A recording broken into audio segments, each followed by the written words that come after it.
di jalan Allah. Ini Masjid Enam Syuhada lagi dikunjungi sama Ketua Hilmi. Modal awalnya berapa Pak Yudi Pramuko? 750.000 rupiah aja. Jadi ini 500 jutaan nih barang. Sekarang udah habis 310. Masya Allah, tuh udah pakai keramik, plafonnya tinggal. Granit tuh kayak marmer. Tuh, Masya Allah nih, sampai juga kita ke sini.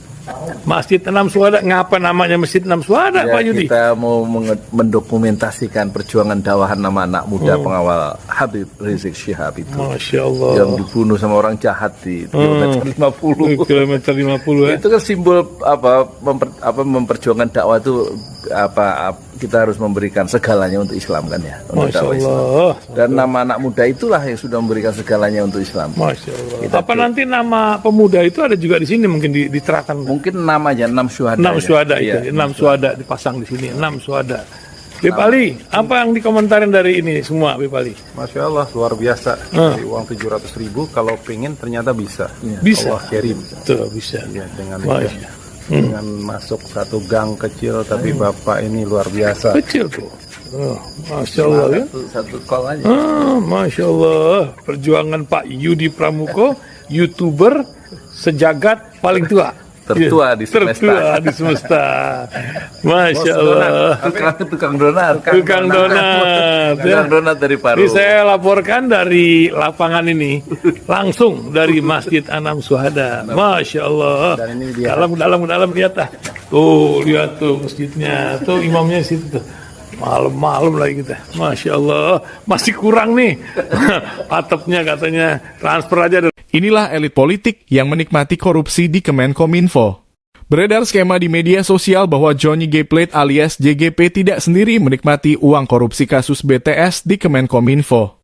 Nama pertama yang muncul adalah HPS alias Happy Hapsoro yang merupakan suami dari Ketua Partai PDIP Puan Maharani. Ia menjadi vendor panel surya yang merupakan paket dari pengadaan BTS Kemenkominfo. Nama kedua yaitu Sakti Wahyu Trenggono, mantan Wakil Menteri Pertahanan yang saat ini menjadi Menteri Kelautan dan Perikanan Indonesia. Ia adalah juragan Tower BTS se-Indonesia dengan menjadi komisaris PT Tower bersama TBK.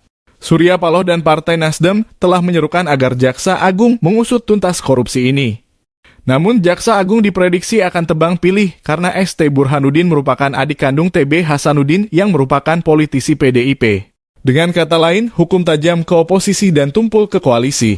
Koordinator Masyarakat Anti Korupsi Indonesia Boyamin Saiman mengungkap, aliran dana kasus BTS tidak hanya ke satu partai politik saja, tapi diduga juga mengalir ke partai yang berbeda. Saya juga dapat berita itu dengan nama-namanya gitu, tapi saya anggap itu gosip politik, ya. Gosip politik. Kita bekerja dengan hukum saja. Saya juga sudah lapor tentang itu ke Presiden. Pak, saya tidak akan masuk ke soal ini. Ini pembuktiannya akan rumit dan mungkin menimbulkan kerumitan politik. Kalau sampai Mahfud MD itu masuk ke ranah politik dan mendorong aliran dana korupsi BTS yang 8,3 miliar itu ke partai politik yaitu Gerindra, kemudian PDIP dan Nasdem dan terus turunannya itu banyak itu nanti. Itu akan menghancurkan istana sendiri ya. Istana masuk dalam pusaran pusaran kasus itu dan tentu akan terjadi demoralisasi yang hebat di istana sebagaimana kasus pembunuhan 6 Laskar Front Pembela Islam itu Mahfud tidak berani ya membongkar kasus itu padahal dia tahu ya.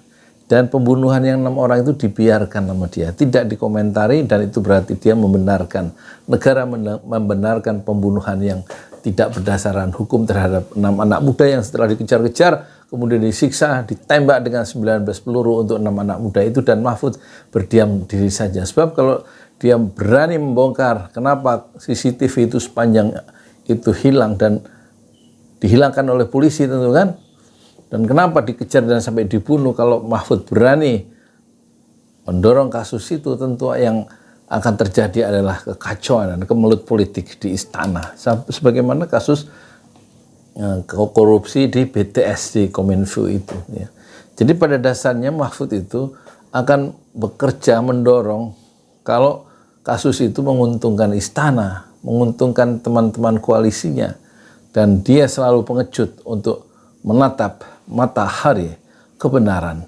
Saya Yudi Pramuko, tukang donat dari Parung YouTuber, tertua di semesta Fasbir Sabrun Jamila. Bersabarlah dengan kesabaran yang indah. Assalamualaikum warahmatullahi wabarakatuh.